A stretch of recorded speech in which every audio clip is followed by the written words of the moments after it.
Let's talk about being shy and why it is something that you have got to run away from.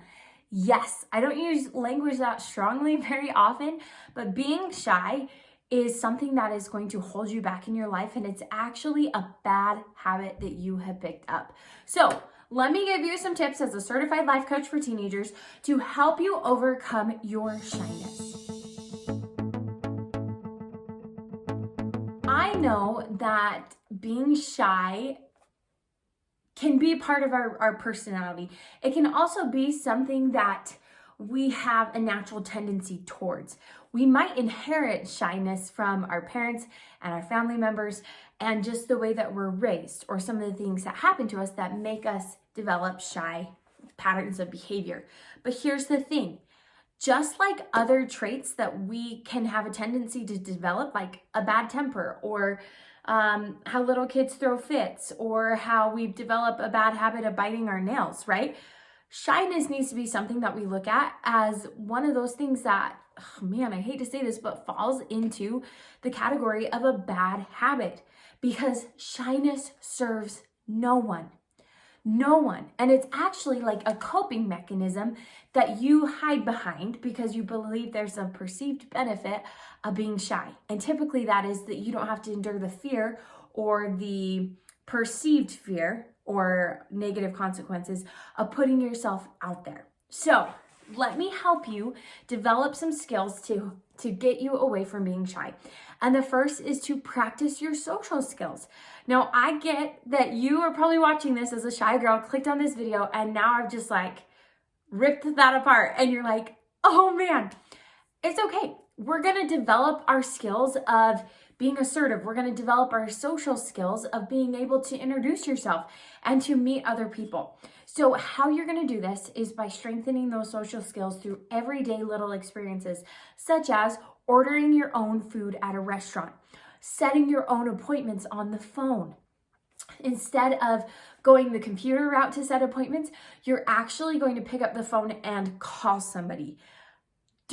I always go for the text online option. I ordered a pizza last night, and instead of calling, I went and ordered online because that's the easier way of communication in my mind. I don't have to talk to somebody and it feels good. But if you are somebody that is struggling with shyness, that is not an option for you anymore. You are going to force yourself to pick up the phone and call somebody, because this is a perfect and safe way to practice some of these social skills. So I've given you a couple examples, but there's a lot more. Practicing smiling at people at church, practicing waving to people at like traffic stops, or like just practicing keeping your eyes up when you're walking down the hall.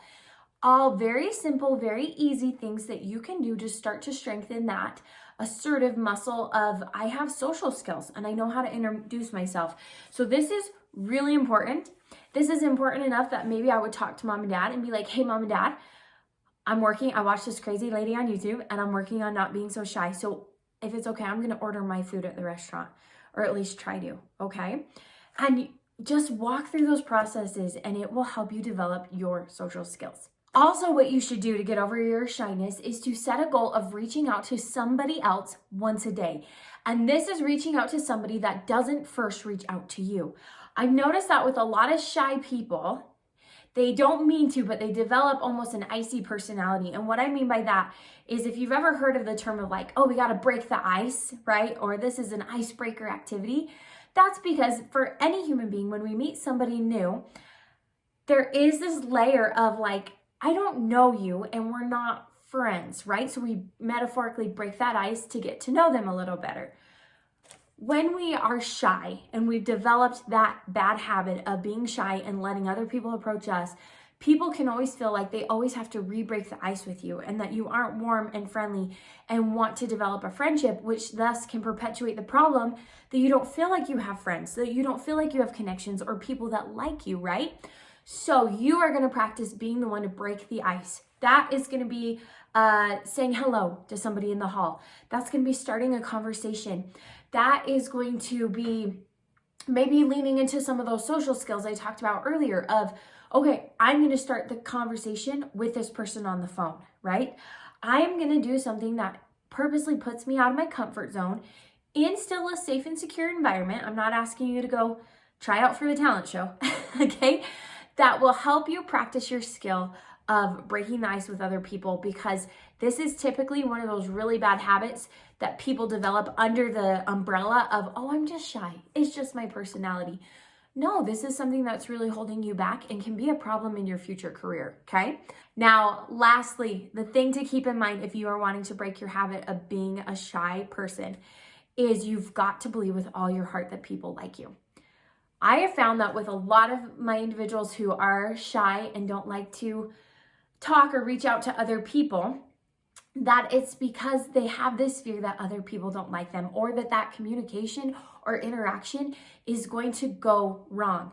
So they would rather endure the pain of silence and staying in the corner and not being noticed than the potential pain of maybe it being an awkward conversation, okay?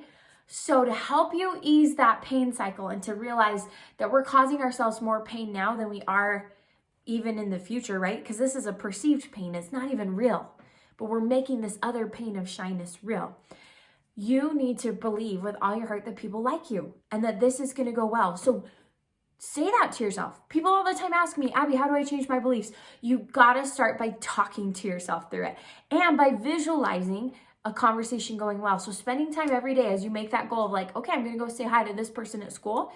Visualize that going well and saying to yourself, this is going to go well. This person likes me. This is going to be a positive experience.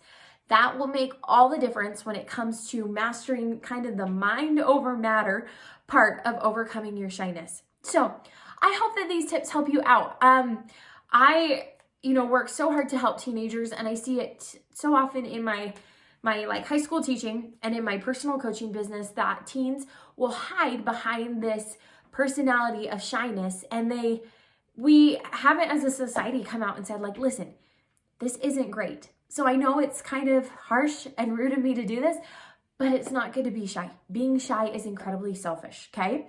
So yes, that doesn't mean you have to become the new like class clown and bouncing off the walls. We all have different personalities and levels of that personality, but don't be somebody that lets your shyness paralyze your activities in life and the things that you want to do. So leave me a comment down below if you agree with these tips or have other tips to share. And please go check out my Instagram, Abby Winslow, or my website, abbywinslow.com, where you can find some coaching help and relief through my high school guide. I've got worksheets out there for teens. I've got so many incredible resources for teens and parents to help them have a healthy mental health and to increase their self-esteem. So check those out, and I cannot wait to see you in my next video. Abbi J out.